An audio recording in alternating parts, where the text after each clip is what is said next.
Hey there, West Michigan. Thanks for watching 13 Plus. I'm meteorologist Michael Behrens. It's been a pretty cool and rainy day across West Michigan. Much needed rainfall finally falling around the region. We've got more chances in the forecast ahead, so don't put those umbrellas away just yet. Speaking of cool temperatures, here's the highs for the day, mostly in the mid to upper 60s. Almost all of these high temperatures happened directly after midnight. We were thinking it was going to warm back up some by the afternoon, but we only made it back up to 63. Unfortunately, 1 degree away from that 3-degree guarantee.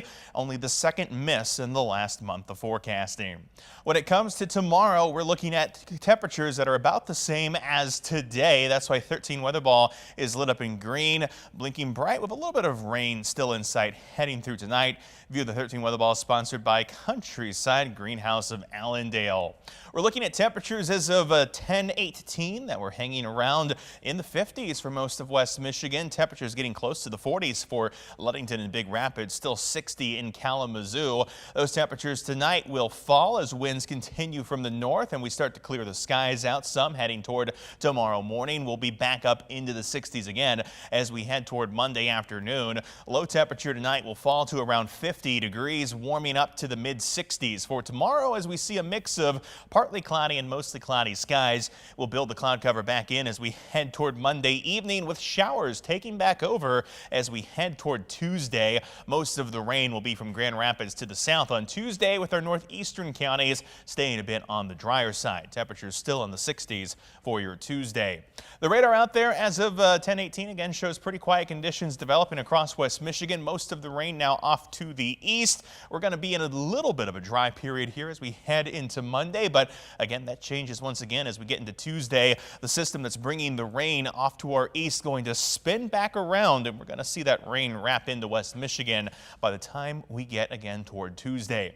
Here's the hour-by-hour forecast through tonight. Scattered shower chances that remain come to an end as we get into Monday morning.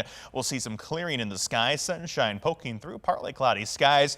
Isolated shower chance can't be ruled out throughout the day, but chances are pretty slim. As we get into Monday evening, rain chances redevelop across West Michigan. We'll be back to showers by Tuesday morning with the rain spinning back in from the north and west. Our northeastern counties again, places like Newaygo County over to Mecosta and Montcalm. Those will be the driest counties as we head through the day on Tuesday. Rain starts to push out as we get into Tuesday night with the cloud cover sticking around as we head into Wednesday. Still partly cloudy for the day on Wednesday. We're expecting another shot of rain as we head toward Thursday as well. Temperatures out there, they'll warm up once we get to Wednesday, but 60s will be around to start the week with breezy conditions. Mid 60s along the lakeshore. We'll see those temperatures stay in the mid 60s for our northern zones, with temperatures mid to close to upper 60s as we head from Grand Rapids down to Kalamazoo. 13 on your side, 10-day outlook. 60s for the start of the week, 70s return by Wednesday. We'll be back to the 80s as we head toward the end of the week. Those temperatures will briefly stay cool as we head into Father's Day weekend with another shot of rain Saturday, possibly lingering into Sunday, but then it's getting toward a toasty weather pattern at the end of the forecast. Temperatures return close to 90 with some thunderstorms possible on day 10. The 13 on your side beach and boating forecast, sponsored by AAC Credit Union. Now it's time for your beach and boating forecast. We're looking at more hazardous conditions as we head through the day on Monday. Beach hazard statements remain in place, as well as small craft advisory as waves that'll be down from the highs around 7 feet that we saw Sunday, but will still reach up to 2 to 5 feet across portions of Lake Michigan. Those waves will continue to make hazardous water conditions for the piers and the beaches. Water temperatures will remain on the cool side, hanging around in the 40s and 50s, though 60s continuing to stick around on the southern portion of Lake Michigan.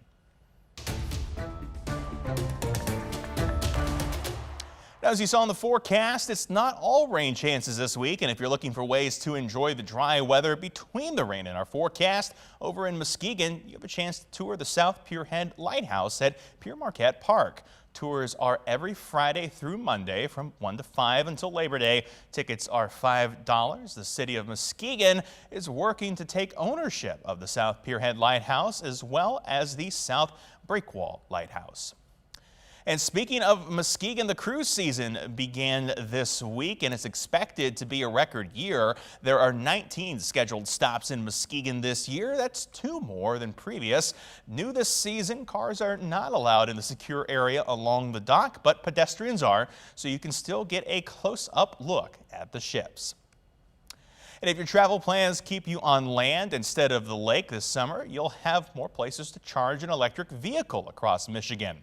Belle Isle is now the home of 2 EV charging stations, and it's one of the first state parks in Michigan to have them installed. Drivers will have to pay to use the 2 fast charging stations outside of the Nature Center.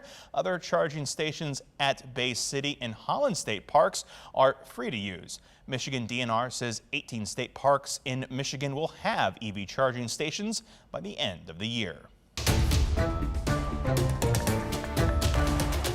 Now back to Kent County, and if you're going to want to be careful when visiting the green spaces around downtown Grand Rapids this summer. That's because red-winged blackbirds are swooping down on people in the parks. June is the middle of their nesting season, so they've become more territorial to protect their nest. The incidents are becoming so common that the city's Park and Recreation Department is now offering tips on how you can avoid a potential assault from above.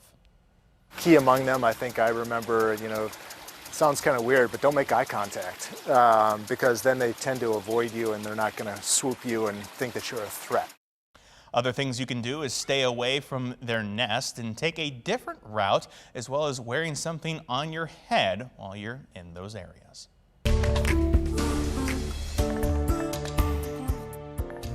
Finally tonight, a man who's been living underwater for 100 days has returned to the surface this week.